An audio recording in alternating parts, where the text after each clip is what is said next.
আসসালামু আলাইকুম, welcome back to my channel. গত পর্বে আমরা দেখেছিলাম কিভাবে phpMyAdmin বা MySQL থেকে একটা ডাটা আমাদের কম্পিউটারে বা পিসিতে এক্সপোর্ট করতে হয়।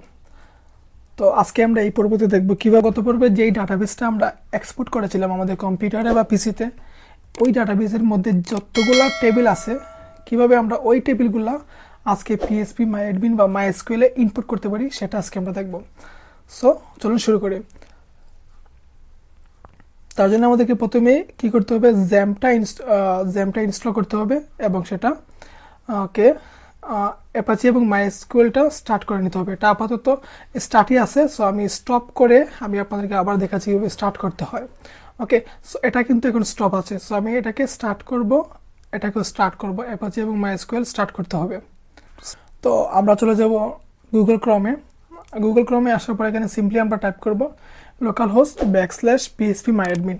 ওকে, তো এরকম একটা ইন্টারফেস আপনারা পাবেন। এখানে আসার পর আমরা নতুন একটা ডাটাবেস ক্রিয়েট করব। ওকে, ডাটাবেস নেম ক্রিয়েট করব। সো নিউতে ক্লিক করার পর এখানে লিখব ডাটাবেস নেম লাইক ডেমো, দেন ক্রিয়েটে ক্লিক করব। ওকে, তো ডেমো নামের একটা ডাটাবেস ক্রিয়েট হয়ে গেছে। সো এটাতে কোনো ধরনের টেবিল নাই। ওকে, তো আমরা চাচ্ছি গত পর্বে আমরা যেই ডাটাবেসটা এক্সপোর্ট করেছিলাম ওইটা থেকে প্রত্যেকটা টেবিল আমরা ডেমোতে ইনপুট করব। সো তার জন্য আমরা কি করব, ডেমোতে ক্লিক করব, ইনপুটে ক্লিক করব।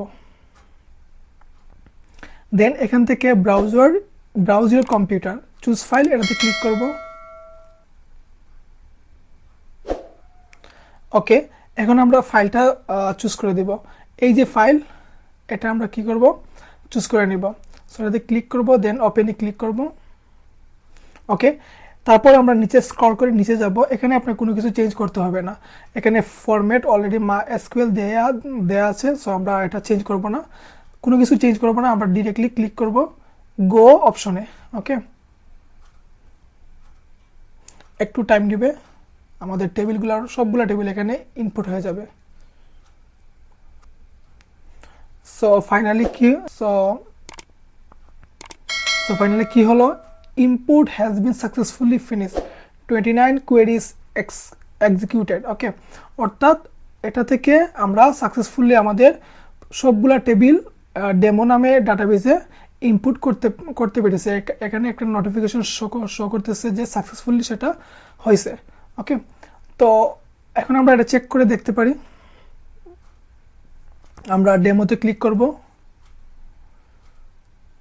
দেখুন, ডেমোতে কিন্তু আগে কোনো ধরনের টেবিল ছিল না, এখন কিন্তু ওই ডাটাবেসে যত ধরনের টেবিল ছিল প্রত্যেকটা টেবিল কিন্তু এইখানে চলে আসছে, অর্থাৎ ইনপুট হয়ে গেছে। ওকে, এই হলো ইনপুটের বিষয়টা। তো ভিডিওটা যদি ভালো লাগে তাহলে অবশ্যই সাবস্ক্রাইব করবেন এবং বেল আইকনে ক্লিক করে আমাদের সাথে থাকবেন।